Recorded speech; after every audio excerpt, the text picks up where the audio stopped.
ஆண்டவருடைய நாமம் மகிமைப்படுவதாக. அன்பானவர்களே, இன்றைய வார்த்தைக்கு உங்களை அன்புடன் வரவேற்கிறேன். இன்றைய தியானத்துக்காக லூக்கா சுவிசேஷம் 7வது அதிகாரம் 47வது வசனத்தின் முதற் பகுதியை வாசிக்க கேட்போம். ஆதலால் நான் உனக்கு சொல்லுகிறேன், இவள் செய்த அநேக பாவங்கள் மன்னிக்கப்பட்டது, இவள் மிகவும் அன்பு கூர்ந்தாளே. இயேசு கிறிஸ்து ஊழியம் செய்து கொண்டிருந்த நாட்களில் ஒரு விசை சீமோன் என்கிற பெயரை கொண்ட பரிசேயன் ஒருவன் இயேசு கிறிஸ்து தன்னுடனே போஜனம் பண்ண வேண்டும் என்று அவரை வேண்டிக் கொண்டான்.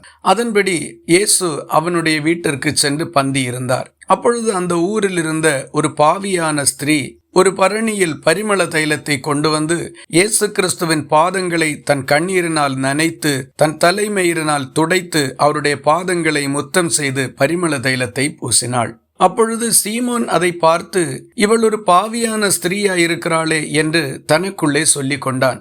அப்பொழுது இயேசு அவனை பார்த்து ஒரு உவமையை சொன்னார். ஒரு மனிதனிடத்தில் 2 பேர் கடன் பட்டிருந்தார்கள். ஒருவன் 500 வெள்ளிக்காசும் மற்றவன் 50 வெள்ளிக்காசும். இதை திரும்ப கொடுப்பதற்கு அவர்கள் 2 பேருக்கும் நிர்வாகம் இல்லாமல் இருந்தபோது 2 பேருக்கும் அவன் கடனை மன்னித்து விட்டான். இதை கூறிவிட்டு இயேசு சீமோனை பார்த்து கேட்டார், அவர்களில் எவன் தன்னிடத்தில் அதிகமாய் அன்பாயிருப்பான், அதை சொல் என்று. அதற்கு சீமோன் மறுமொழியாக, எவனுக்கு அதிகமாய் மன்னித்து விட்டானோ அவனே அதிகமாய் அன்பாயிருப்பான் என்று சொன்னார். இயேசு, நீ சரியாய் நிதானித்தாய் என்று சொல்லிவிட்டு அந்த ஸ்திரீயை பார்த்து, உன் பாவங்கள் உனக்கு மன்னிக்கப்பட்டது என்று சொன்னார். இதிலிருந்து நாம் கற்றுக்கொள்ள வேண்டிய முக்கியமான ஒரு காரியம் என்னவென்றால், மனுஷன் பார்க்கிறது போல் தேவன் பார்க்கிறதில்லை. மனிதர்களுடைய பார்வை ஒரு காரியத்தின் உண்மை நிலையை அநேக நேரங்களில் நிதானிக்கிறதற்கு தவறிவிடுகின்றது. மனிதர்கள் எல்லாருடைய புரிந்து கொள்ளுதலுக்கும் தெய்வீகத்திற்கும் ஒரு பெரிய இடைவெளி உண்டாயிருக்கின்றது. ஆகவே மனுஷர்கள் பார்க்கிறது போல பாராமல் அல்லது முகத்தையோ வெளித்தோற்றத்தையோ பார்க்காமல் மனதை பார்க்கவும் புரிந்து கொள்ளவும் தக்க நல்ல கருத்தாழமுள்ள சிந்தனை நமக்கு தேவையாயிருக்கிறது.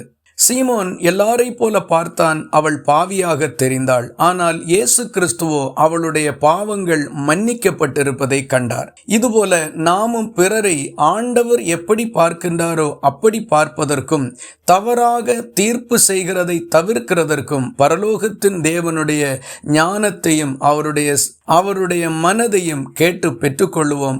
இப்படிப்பட்ட தவறுகளுக்கு நீங்களாயிருப்போம். இந்த வார்த்தைகள் இந்த நாள் முழுவதும் உங்களுக்கு ஒரு ஆசீர்வாதமாய் இருப்பதாக. ஜெபிக்கலாமா? எங்களை நேசிக்கிற அன்பு நிறைந்த நல்ல ஆண்டவரே, நாங்கள் ஒருபோதும் பிறரை குறித்து தவறாக சிந்திக்காமல், வெளி தோற்றத்தின்படி அவர்களை குறித்து நிதானிக்காமல், சரியாகவும் தெய்வீகமாகவும் சிந்திக்கிறதற்கும் நிதானிக்கிறதற்கும் உரிய நல்ல மனத்தெளிவையும் அறிவையும் நீர் எங்களுக்கு தந்தருளும்படி ஜெபிக்கிறோம். ஜெபத்தை கேட்டதற்காக ஸ்தோத்திரம். இயேசு கிறிஸ்து மூலம் வேண்டிக் கொள்கிறோம் எங்கள் அன்புள்ள நல்ல பிதாவே, ஆமேன். கர்த்தர் தாமே உங்களை ஆசீர்வதிப்பாராக.